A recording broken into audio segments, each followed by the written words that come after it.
I mean, I can raise my hand 1,000 times because I definitely have. So let me tell you how I personally have.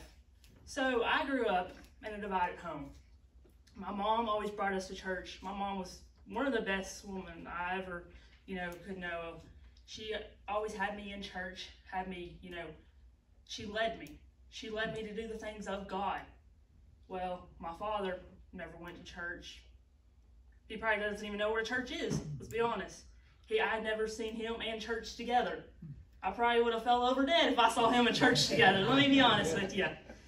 So I grew up with that. When I was 15, my parents got a divorce, and that left me feeling broken inside because it's like, was it something I did? Was it something I didn't do? It left me having so many questions.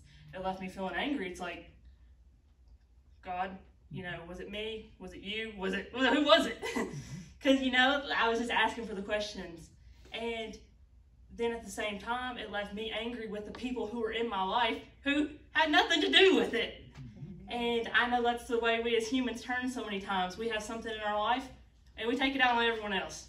And I know I'm not alone in that, let me be honest. So I ended up losing my best friend, who is the person, you want to help you go through that. Well, out of my wrongdoing, I lost her. And left me even more broken, let me be honest with you. So when my father left us, we didn't have much at all. My mom was working, I think 2 to 3 jobs just to provide us meals when our house wasn't the best condition. But I was very thankful for what my mom did because she made sure we had food on the table, made sure we had clothes, and we started to notice our roof had some issues. Mom's like, I don't know how I'm going to be able to afford that. And the stress of that kept getting to her. Well, some people in our church were like, well, we know a group that can help you do that. Why don't you apply and see, So the group's Kentucky Changers. I don't know if maybe some of y'all have heard of them.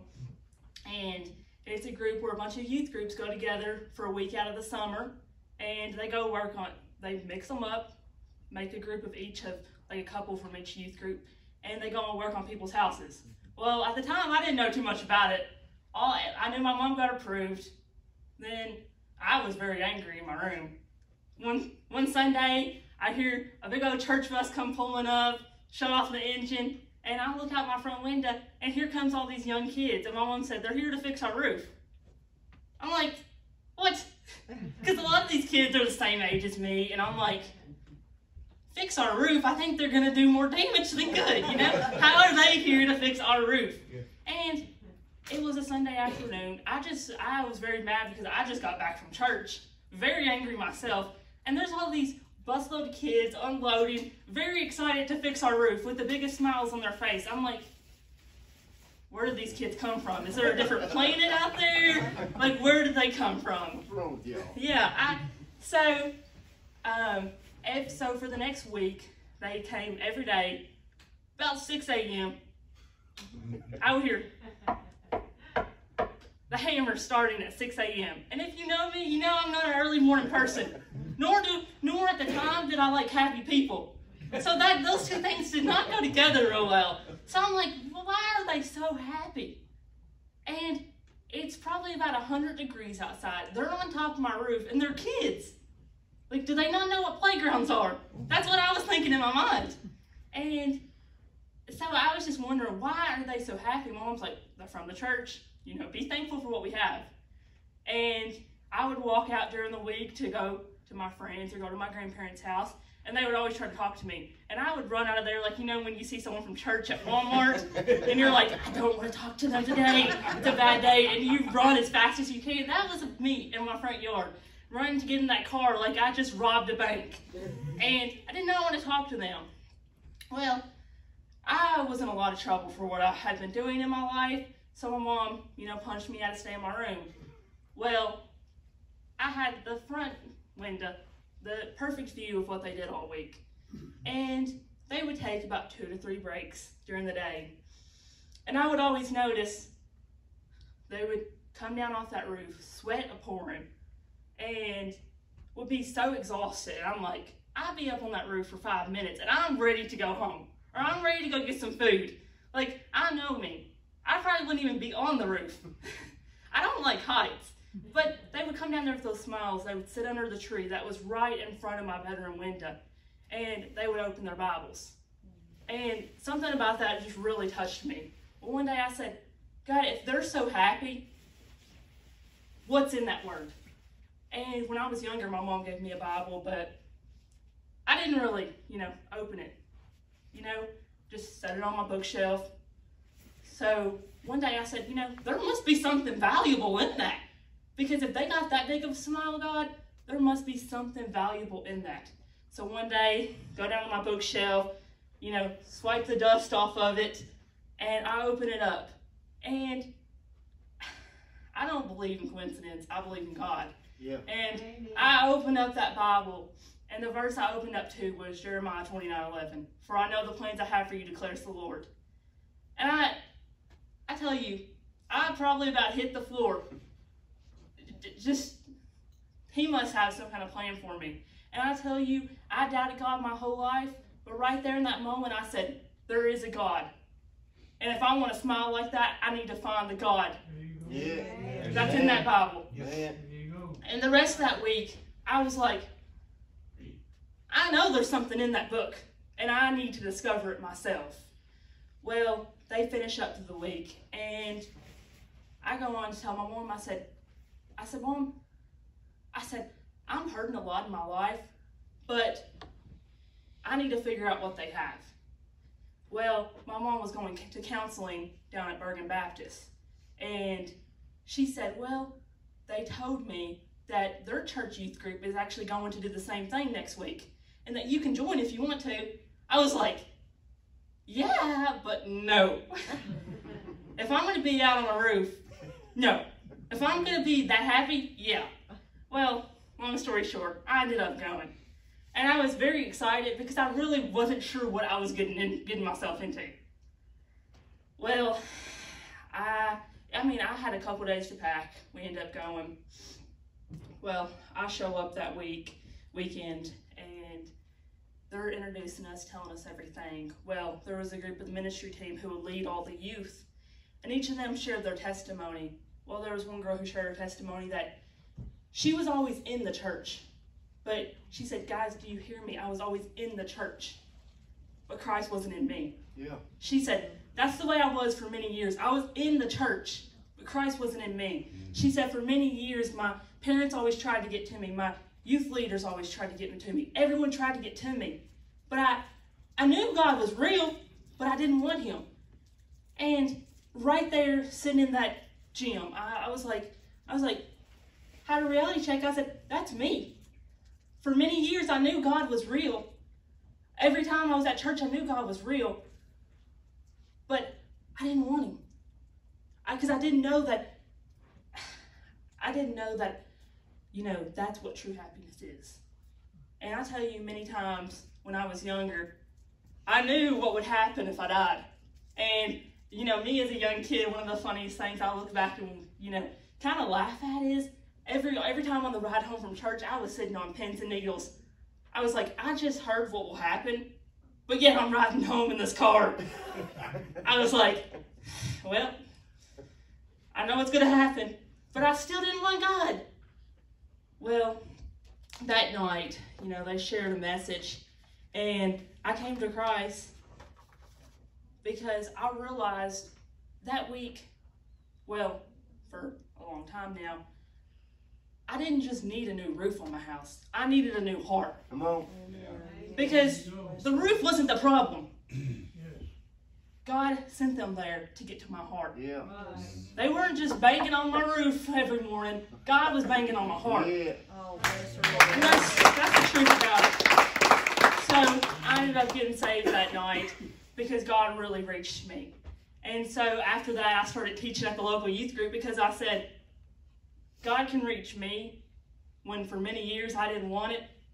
God can reach them. And I know there's many other people who for many years were riding home from church saying, I know what will happen, but I'm good.